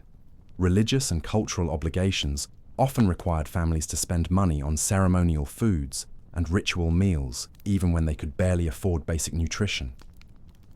These social pressures forced families to choose between religious observance and adequate food, creating spiritual and physical conflicts that added stress to already difficult economic situations. The gender-based economic restrictions of the time limited women's ability to earn independent income, making families entirely dependent on male earnings. When men were injured, ill, or absent, families often had no economic resources and faced immediate food insecurity. The vulnerability of widows and single mothers was particularly acute in this economic system. Understanding the economic realities of food in ancient Israel helps explain why biblical writers so frequently used economic metaphors when discussing spiritual matters. The promise of economic security and abundant food represented not just material comfort, but liberation from the constant anxiety and difficult choices that dominated daily life for most families. The agricultural cycles that governed food production in ancient Israel created periods of abundance and scarcity that dramatically affected both the quantity and quality of available food. These natural rhythms, combined with the limitations of primitive farming techniques, ensured that most families experienced significant variations in their diet throughout the year, with peak eating periods followed by months of increasingly poor nutrition. The wheat harvest in late spring was the most important food production period of the year, but even this crucial time was fraught with challenges that affected the quality of the grain produced. Harvesting had to be completed quickly before the grain over-ripened and fell from the stalks, but families often lacked sufficient labor to harvest their entire crop at the optimal time. This resulted in grain that was either underripe and difficult to process, or overripe and of poor quality. The primitive harvesting tools available to most families were inadequate for efficient grain collection. Sickles made of flint or crude metal were dull and inefficient, requiring enormous amounts of labor to cut even small fields. The harvesting process was so labor-intensive that families often had to choose between harvesting quickly and harvesting thoroughly, leaving significant amounts of grain unharvested in the fields. Threshing the harvested grain was equally challenging and often resulted in contaminated flour. The process involved spreading grain on flat surfaces and having animals trample it to separate the kernels from the stalks. This method contaminated the grain with animal droppings, dirt, and debris that was impossible to remove completely. The grain that emerged from threshing was often as much contamination as actual food. The winnowing process, which separated grain from chaff, was dependent on wind conditions and often resulted in inconsistent separation. On calm days, families had to wait for wind, allowing harvested grain to sit exposed to insects and moisture. When wind was available, the winnowing process often left significant amounts of chaff mixed with the grain, creating flour that was gritty and unpalatable. Barley harvest came earlier in the season, but produced grain that was considered inferior to wheat. Barley was harder to process, had a coarser texture, and was associated with animal feed rather than human consumption. Families who relied primarily on barley faced social stigma as well as nutritional challenges, as barley bread was considered a mark of poverty and low social status. The olive harvest in autumn was crucial for oil production, but the timing had to be precise to produce decent quality oil. Olives harvested too early produced bitter oil with an unpleasant taste, while olives left too long on the trees became overripe and produced rancid oil that was barely edible. Most families lacked the experience and knowledge to time their harvest optimally, resulting in oil that was mediocre at best. The olive pressing process was extremely labor-intensive and often resulted in contaminated oil.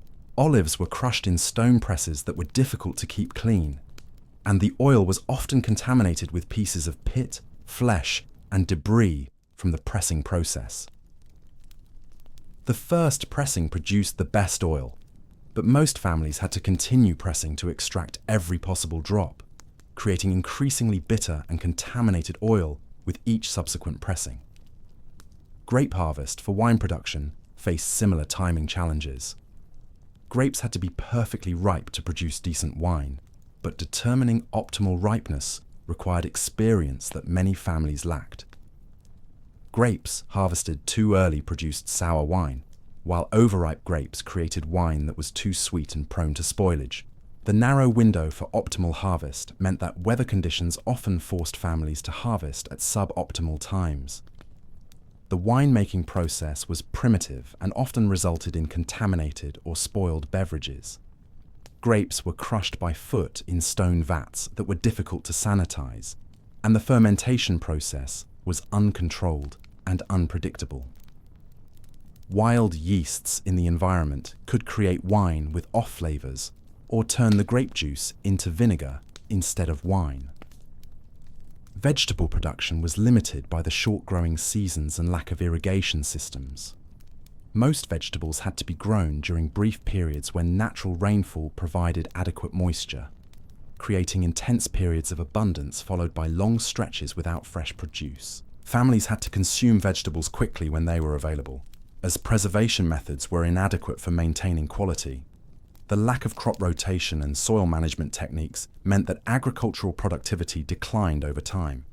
Fields that produced adequate crops initially often became less productive after several years of continuous cultivation. Families were forced to work increasingly marginal land as their best fields became exhausted, resulting in lower yields and poorer quality crops.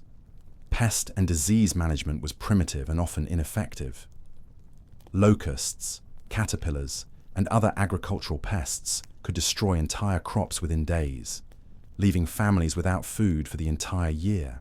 Fungal diseases, particularly during wet years, could ruin grain harvests and create food supplies that were contaminated with dangerous toxins. The weather patterns in ancient Israel were unpredictable and often destructive to agricultural production. Droughts could last for several years, destroying crops and depleting water supplies. Excessive rainfall could cause flooding that washed away planted crops or created conditions for fungal diseases that ruined harvests. Hailstorms during critical growing periods could destroy months of agricultural work in a matter of minutes.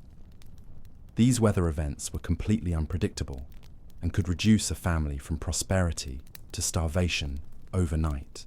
The vulnerability of agricultural production to weather extremes created constant anxiety and uncertainty about future food security. The timing of agricultural work often conflicted with other necessary activities like religious observances, military service, and social obligations. Families were sometimes forced to choose between optimal agricultural practices and meeting their social and religious responsibilities, often resulting in compromised crop quality and reduced yields. Seed quality was poor and often resulted in inconsistent crop production. Without selective breeding or quality control, seeds often failed to germinate or produced plants that were weak and unproductive. Families saved seeds from their own crops, which often led to gradual degradation of crop quality over successive generations. The storage of seeds for planting was challenging and often resulted in reduced viability. Seeds stored in primitive containers were subject to moisture damage, insect infestation, and contamination that reduced their ability to produce healthy crops. Poor seed storage meant that even families with adequate land often struggled to produce sufficient food. Tool maintenance and replacement was a constant challenge that affected agricultural productivity.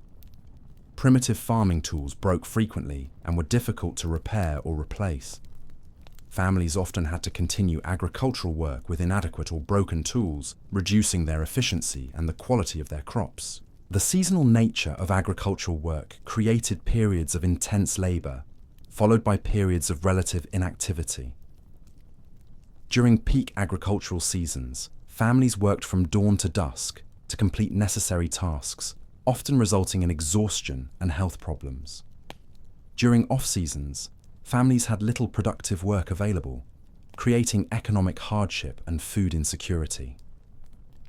Understanding the agricultural realities of ancient Israel helps explain why biblical writers so often used agricultural metaphors to describe spiritual truths.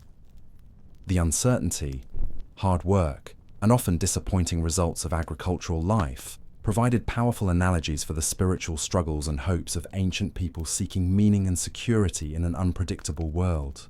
The social hierarchy that governed access to food in ancient Israel created a stark divide between the dining experiences of different classes, revealing just how much social status determined not only what you ate, but whether you ate at all. Understanding these distinctions helps us appreciate why food became such a powerful symbol of blessing and curse throughout biblical literature. At the very bottom of this food pyramid were the slaves and indentured servants, whose meals consisted primarily of whatever scraps and leftovers their masters deemed sufficient to keep them working. These unfortunate souls often survived on bread crusts that had become too stale for their owners, vegetable peelings, and the occasional bowl of thin gruel made from the sweepings of grain storage areas. Slave food was prepared with the cheapest and most marginal ingredients available. They might receive barley bread when their masters ate wheat, or be given vegetables that were beginning to rot and needed to be consumed quickly. The cooking methods used for slave food were the most basic possible, often just boiling everything together in large pots with minimal seasoning or care for flavor. The psychological impact of this food hierarchy cannot be understated. Slaves and servants were constantly reminded of their low status through the quality of food they received. They could smell the aromatic dishes being prepared for their masters, while knowing they would receive only the most basic sustenance. This daily reminder of their position reinforced the social order and created additional psychological burdens beyond the physical challenges of poor nutrition. Above the slaves were the common laborers and poor farmers, who comprised the vast majority of the population. These families struggled to maintain even basic nutrition and often went to bed hungry despite working from dawn to dusk. Their meals were monotonous repetitions of the same few ingredients prepared in the same simple ways, day after day, season after season. A typical poor family's meal might consist of a piece of coarse barley bread, a small portion of lentil stew flavored with whatever wild herbs could be gathered, and water or very diluted wine. This meal would be repeated with minor variations throughout the week, with the only changes being the occasional addition of different vegetables when they were in season or affordable. The poorest families often had to make difficult choices about food allocation within their households. Children and working adults received priority for the limited food available, while elderly family members and those unable to work often survived on even smaller portions. These decisions created family tensions and moral dilemmas that added emotional stress to the physical challenges of hunger. Skilled craftsmen and successful farmers occupied a middle position in the food hierarchy, with access to somewhat better ingredients and more varied meals. These families might afford wheat bread occasionally, have small amounts of olive oil for cooking, and could sometimes purchase or trade for modest amounts of cheese or dried fish. However, even these relatively prosperous families lived with constant food insecurity. A single economic setback, illness, or poor harvest could quickly reduce them to the level of the poorest families. Their better food was a precarious privilege that required constant vigilance and careful resource management to maintain. The meals of middle-class families were still quite basic by modern standards. They might have bread with olive oil, vegetable stew with occasional pieces of meat or fish, and diluted wine or beer. While this represented significant improvement over the diet of the poor, it would still be considered inadequate and unappetizing by contemporary standards. Merchants and successful traders had access to a wider variety of foods, including some imported spices and luxury ingredients. These families could afford better cuts of meat occasionally, higher quality olive oil, and wine that wasn't heavily diluted. However, their food was still subject to the same preservation and preparation challenges that affected all ancient cooking. The wealthy merchant families often served as intermediaries between the very rich and the poor, having access to some luxuries while still understanding the constraints of food scarcity. Their meals might include multiple dishes, properly seasoned food, and occasional delicacies like honey cakes or imported dried fruits. Religious leaders and temple officials occupied a special position in the food hierarchy, having access to portions of sacrificial offerings and temple stores. These individuals often ate better than their economic status alone would have warranted, receiving choice cuts of meat from sacrificial animals and grain offerings from worshippers. However, religious dietary laws created additional restrictions for these individuals, limiting their food choices in ways that sometimes offset their privileged access to ingredients. The complex rules governing kosher food preparation and consumption meant that even abundant ingredients had to be prepared in specific ways that might not optimize their flavor or nutritional value. At the very top of the food pyramid were the royal family and highest nobility, whose meals bore some resemblance to what we might consider decent cuisine. These individuals had access to the best ingredients available, skilled cooks, and imported delicacies that were completely unknown to the rest of the population. Royal meals might include multiple meat dishes, bread made from the finest wheat flour, imported wines and spices, fresh fruits, and elaborate desserts sweetened with honey. The preparation methods used in royal kitchens were more sophisticated, with dedicated cooking staff who had developed some skill in creating palatable dishes. However, even royal cuisine was limited by the fundamental constraints of ancient food production and preservation. Without refrigeration, the royal kitchen still struggled with food safety issues. Without modern seasonings and cooking techniques, even the best ancient meals would be considered quite basic by contemporary standards. The contrast between royal feasts and common meals was so dramatic that they seemed to represent entirely different worlds. When biblical writers described royal banquets, They were portraying a level of luxury and abundance that was almost incomprehensible to their audiences. The idea of multiple courses, abundant meat, and sweet desserts represented the ultimate expression of earthly prosperity. Royal food storage and preparation required enormous resources and infrastructure. Large staffs of servants were needed to maintain royal kitchens. Extensive storage facilities were required to house the vast quantities of ingredients needed for elaborate meals, and complex systems were developed to ensure the safety and quality of royal food. The security concerns surrounding royal food were significant, as poisoning was a constant threat in the political environment of ancient times. Food tasters, secure storage, and trusted preparation staff were essential elements of royal dining that added additional complexity and expense to an already elaborate system. Even within the royal court, there were hierarchies that determined food quality and access. Senior courtiers and honored guests received the finest dishes, while lower-ranking court members ate meals that, while still luxurious by common standards, were noticeably inferior to those served to their superiors.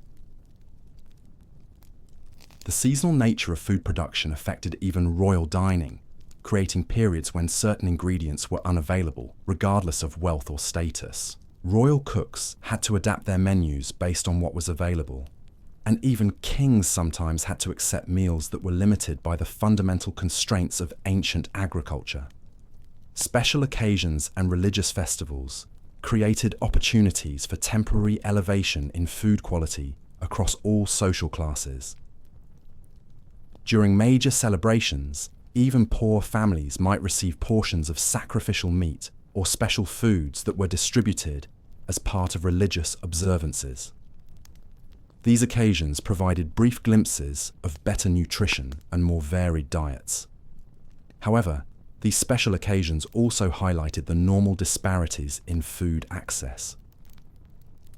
The contrast between festival abundance and daily scarcity was so dramatic that it reinforced rather than diminished awareness of social inequalities. Poor families often returned to their normal diets with an even keener awareness of what they were missing. The food hierarchy of ancient Israel was not just about nutrition or pleasure. It was a fundamental mechanism for maintaining social order and reinforcing class distinctions. The daily experience of eating different quality food served as a constant reminder of one's place in society and created powerful incentives for social conformity and acceptance of the existing order. Understanding these social food dynamics helps explain why biblical promises of abundant feasting held such powerful appeal for ancient audiences.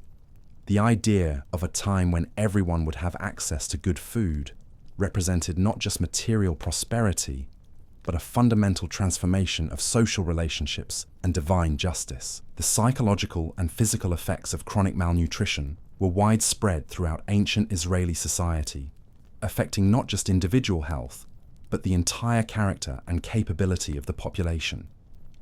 The poor diet that characterized daily life for most people created a cascade of health problems that shaped everything from physical appearance to mental capacity to life expectancy. Stunted growth was perhaps the most visible consequence of inadequate nutrition in ancient Israel.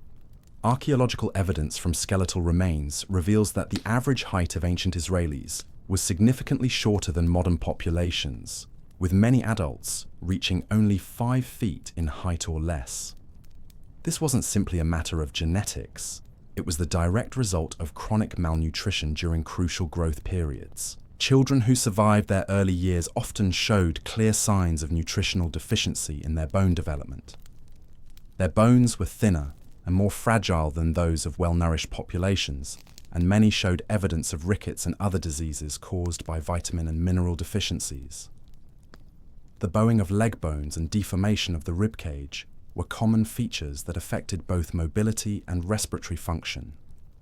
Dental health was universally poor, not just because of the gritty bread we discussed earlier, but also due to nutritional deficiencies that affected tooth development and maintenance.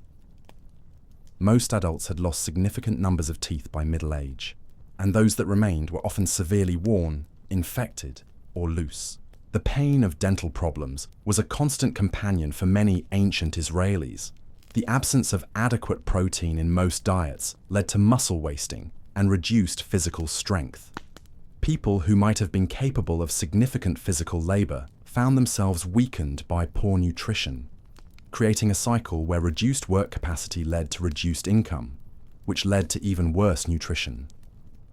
This physical weakness affected every aspect of daily life, from agricultural work to military service.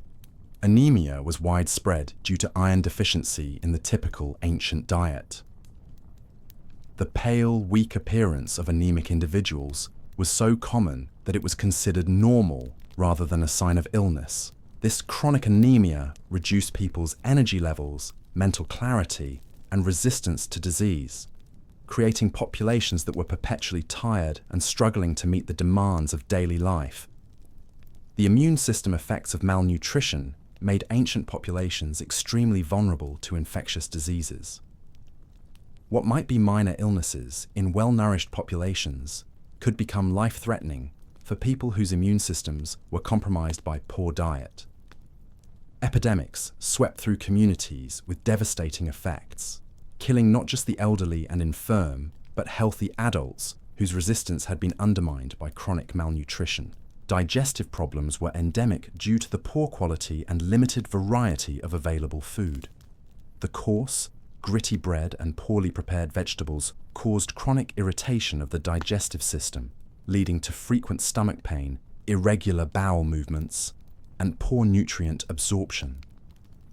Many people suffered from chronic diarrhea or constipation that further compromised their nutritional status. The lack of adequate vitamins and minerals in the ancient diet led to a variety of deficiency diseases that were accepted as normal parts of life. Scurvy from vitamin C deficiency caused bleeding gums, loose teeth, and poor wound healing. Pellagra from niacin deficiency created skin problems, digestive issues, and mental confusion.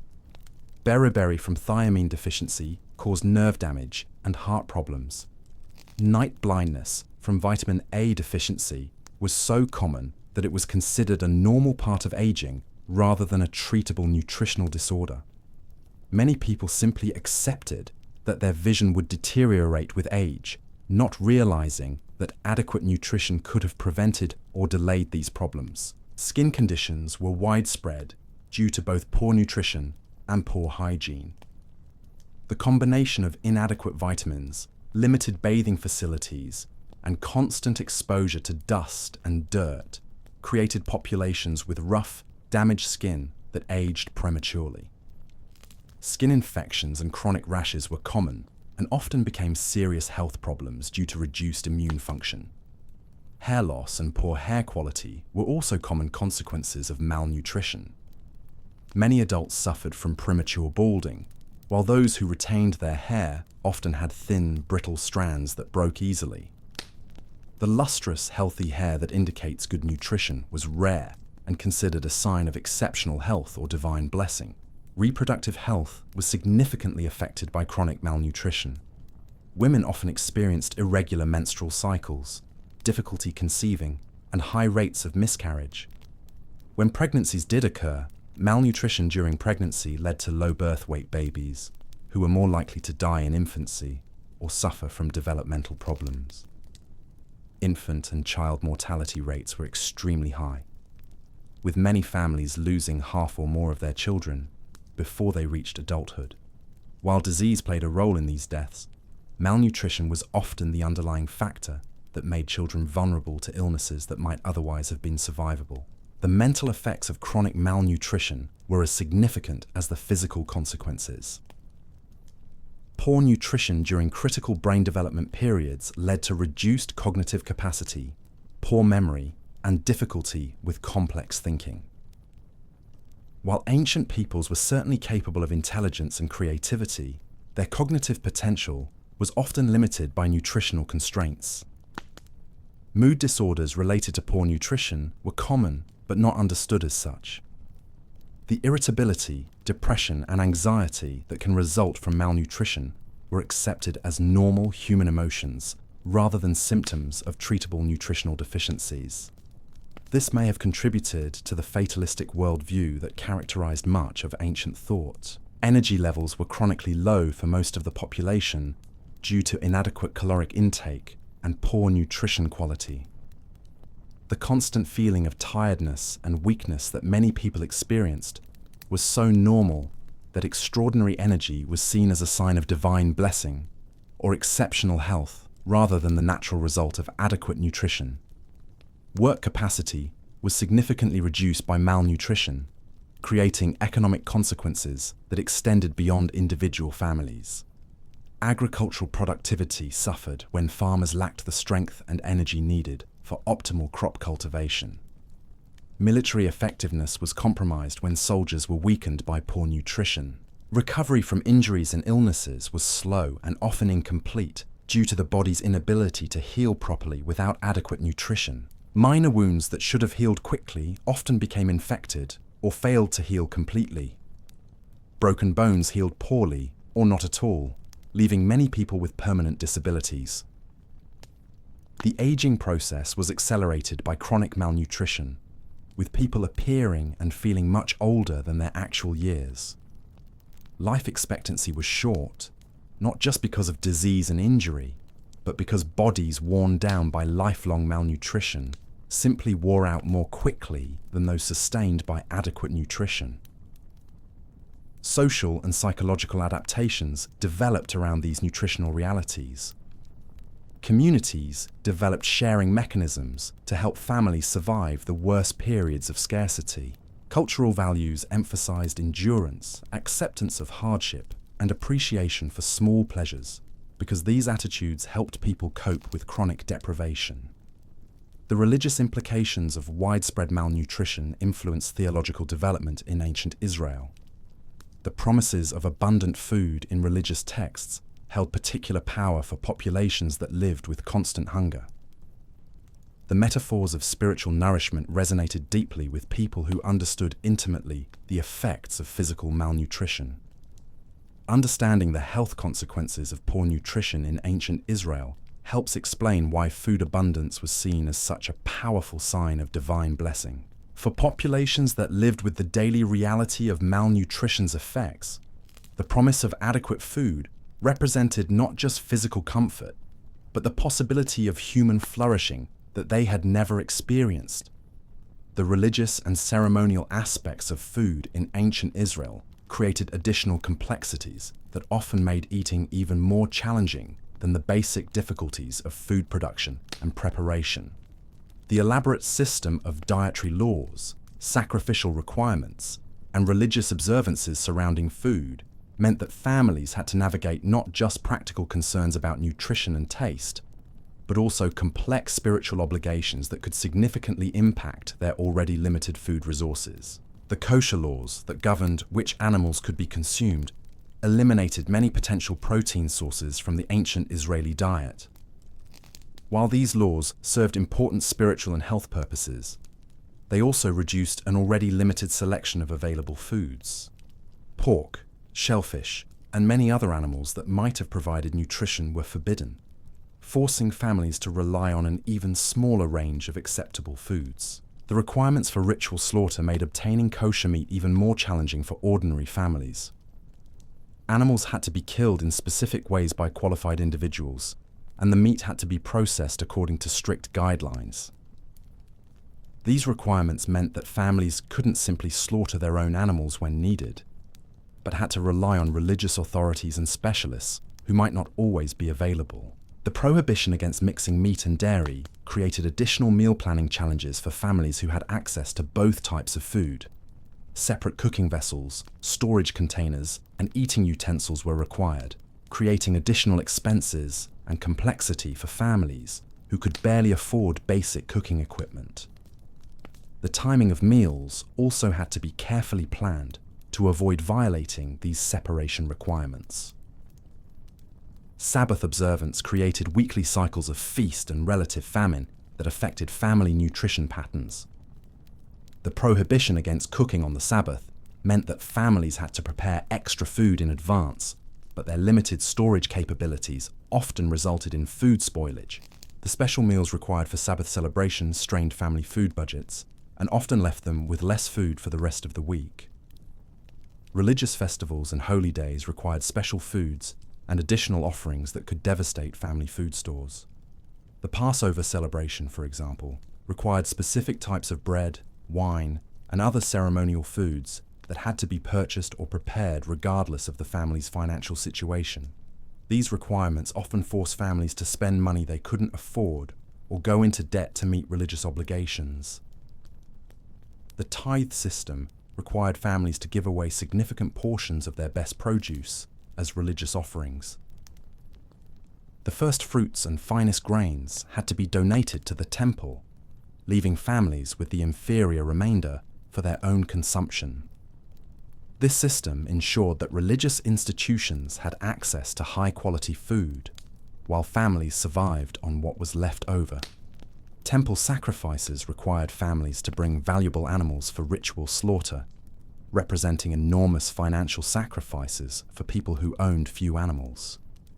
A family might raise a lamb for months, investing time and resources in its care, only to give it up for sacrifice rather than consume it themselves. These sacrificial requirements created powerful tensions between religious obligation and family nutrition needs. The complex rules governing ritual purity meant that food could become forbidden for consumption through contact with ritually unclean objects or people. Families might lose access to food they had worked hard to obtain simply because it had been touched by someone who was ritually impure or stored in a container that had become contaminated according to religious law. Fasting requirements during certain religious periods created additional nutritional challenges for people who were already struggling with inadequate food intake. The Day of Atonement and other fasting days required complete abstinence from food and water, creating health risks for people who were already malnourished and dehydrated. The religious calendar created periods when certain foods were forbidden or required, regardless of availability or family financial situation. During some festivals, wine was required for religious observance, forcing families to purchase expensive beverages they couldn't afford.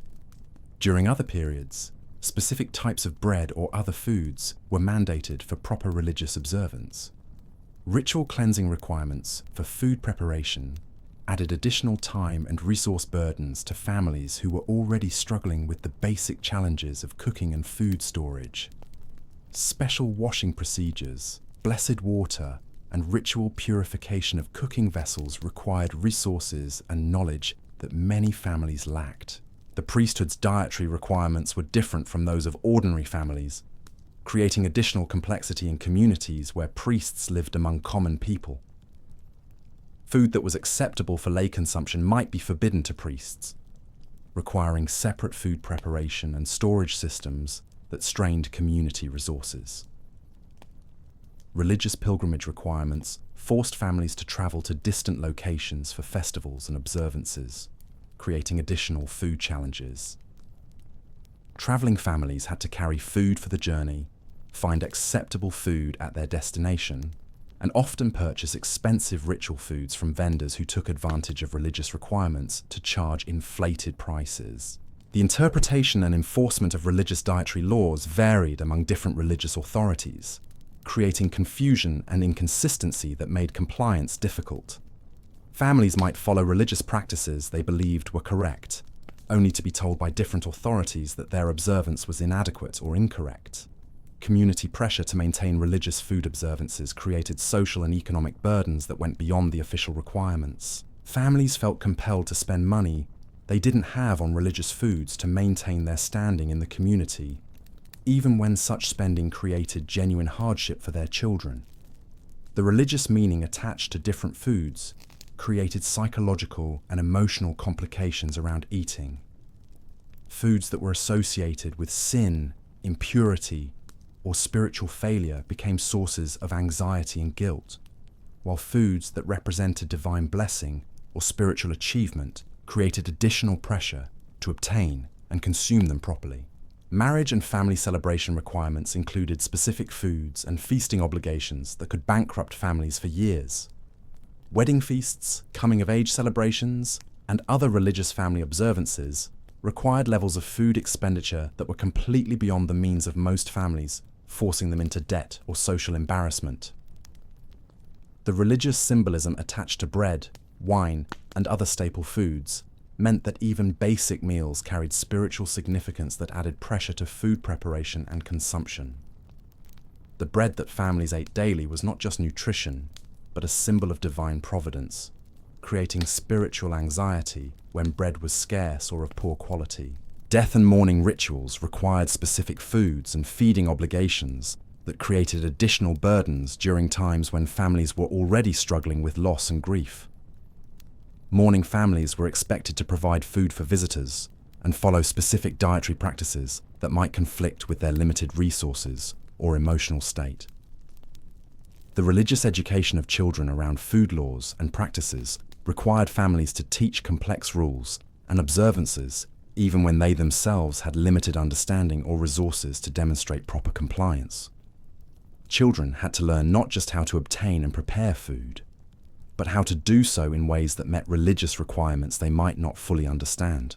Understanding the religious complexity surrounding food in ancient Israel helps explain why eating was never a simple matter of nutrition or pleasure. Every meal carried spiritual significance, every ingredient had to be evaluated for religious acceptability, and every food decision had to balance practical needs against religious obligations. These religious dimensions added layers of difficulty to an already challenging food environment, making eating both a physical and spiritual challenge for ancient Israeli families. This intricate web of religious food requirements also helps explain why biblical writers so often used food imagery in their spiritual teachings. When audiences understood intimately the complexity and challenges of religious food observance, metaphors about spiritual nourishment and divine feasting carried profound meaning that resonated with daily experience.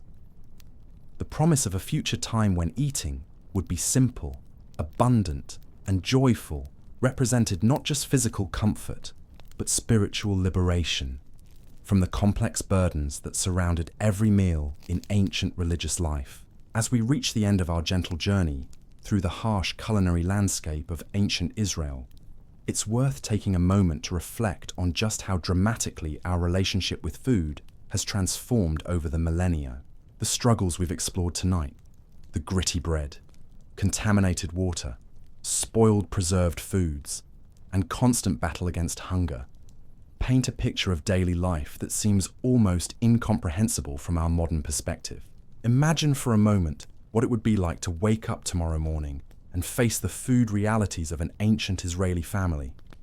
No refrigerator humming quietly in your kitchen, no clean water flowing from taps, no grocery stores stocked with fresh produce from around the world. Instead, you'd face the daily uncertainty of whether your stored grain had become infested overnight, whether your water was safe to drink, or whether you could afford to use precious salt to make your meal even slightly palatable. The psychological toll of this constant food insecurity cannot be overstated. Every meal was a victory against spoilage, contamination, and scarcity. Every successful harvest was a celebration not just of abundance, but of survival itself. The simple act of eating required courage, determination, and often a considerable amount of faith that tomorrow would somehow provide sustenance as well. Perhaps most remarkably, despite these overwhelming challenges, ancient Israeli communities found ways to create meaning, celebration, and even joy around food. Their religious festivals, family gatherings, and community meals transformed basic sustenance into sacred experiences. They developed preservation techniques, cooking methods, and food-sharing practices that helped them survive in an environment that seemed determined to make eating as difficult as possible. The resilience of these ancient people offers us a profound lesson about human adaptability and the power of community in overcoming seemingly impossible challenges. They faced food realities that would overwhelm most modern individuals, yet they not only survived, but created rich cultural traditions that have influenced civilization for thousands of years. As you drift off to sleep tonight, perhaps with a glass of clean water beside your bed and the knowledge that fresh food awaits you in the morning, take a moment to appreciate the miraculous abundance that surrounds us today. The simple pleasure of opening a refrigerator, turning on a tap, or visiting a grocery store represents luxuries that ancient peoples could never have imagined. Their struggles with food were not just about nutrition or taste. They were about survival, community, faith, and the fundamental human challenge of finding meaning and hope in the face of daily hardship. Their story reminds us that even the most basic human needs have always required courage, ingenuity, and mutual support to fulfill. So as we close this chapter on why food truly was terrible in ancient Israel, let us carry with us not just knowledge of their hardships, but appreciation for their strength, gratitude for our own abundance, and perhaps a deeper understanding of why sharing food has always been one of humanity's most sacred acts. Thank you for joining me on this journey through the dusty kitchens and empty pantries of the ancient world. If you found yourself both horrified and fascinated by these culinary realities, please consider subscribing for more gentle explorations into the forgotten corners of history. Until our next peaceful expedition into the past, may your dreams be filled with the comfort of knowing that a good meal is never far away. Sweet dreams, dear listener, and may you never take for granted the simple miracle of food that tastes good, is safe to eat, and appears on your table without requiring a daily battle against the forces of spoilage, scarcity, and survival. As we move deeper into the winding pathways of ancient Israel, let your mind's eye settle for a moment on the rugged hillsides where groves of olive and fig trees cling stubbornly to the rocky soil. Here, in a world untouched by refrigeration, by endless supermarket aisles, or by the hum of trucks carrying produce across continents, fruit was not simply a snack or a dessert.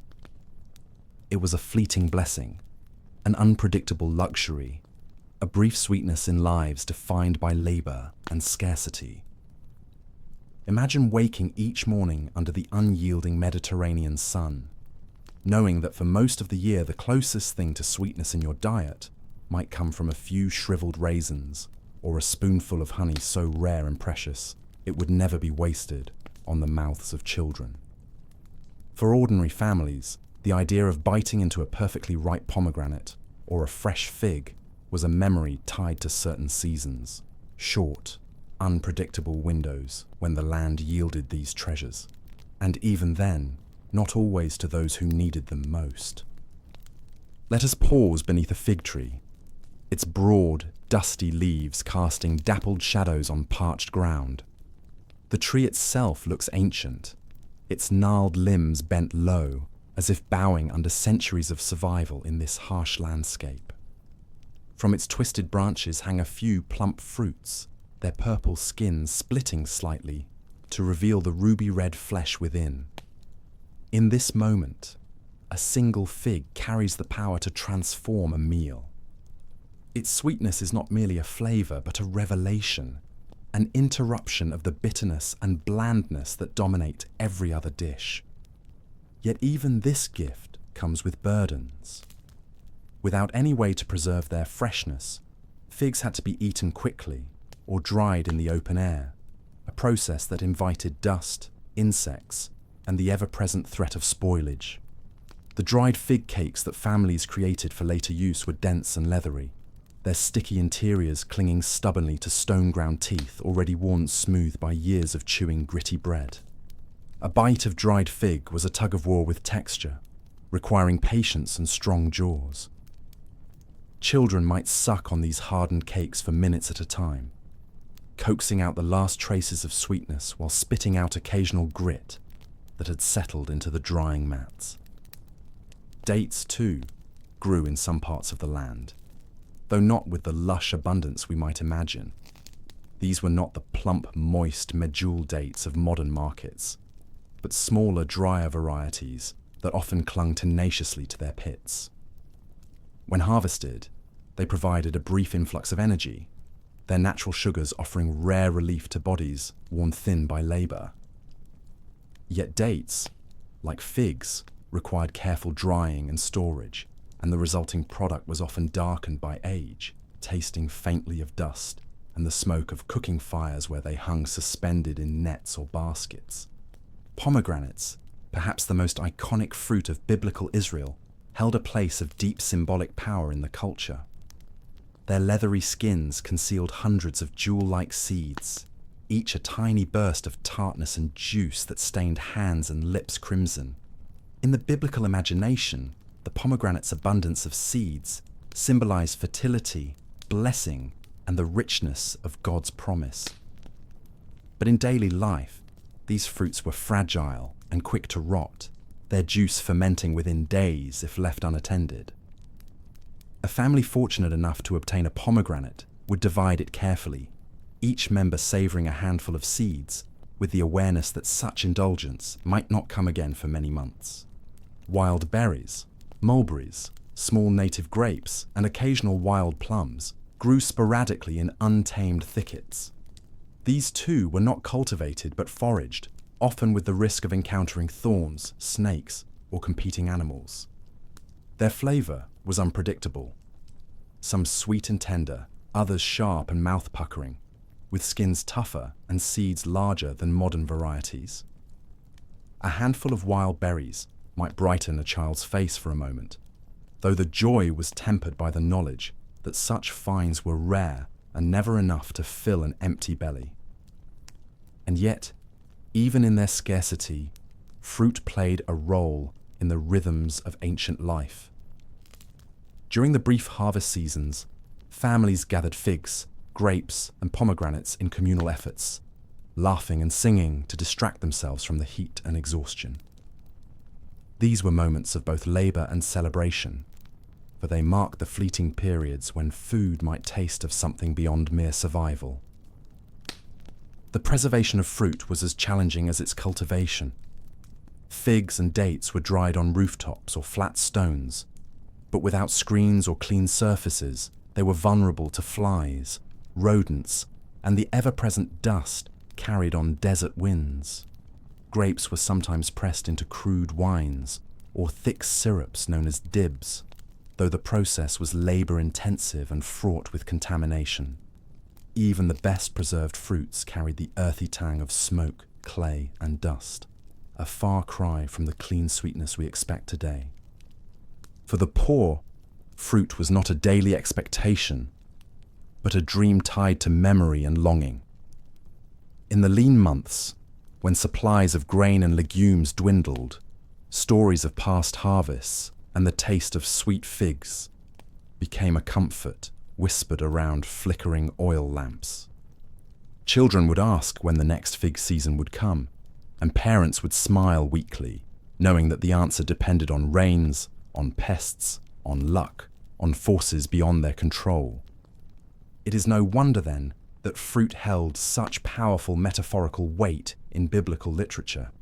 The land flowing with milk and honey spoke to a reality so far removed from daily experience that it became almost otherworldly.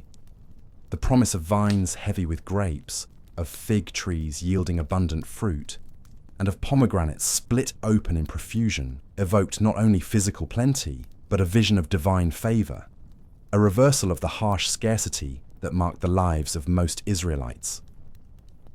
In our modern world, where fruit of every imaginable variety waits in neat piles at grocery stores, it is easy to forget that sweetness was once a seasonal miracle, a fragile delight that might come and go before a family could fully savour its presence.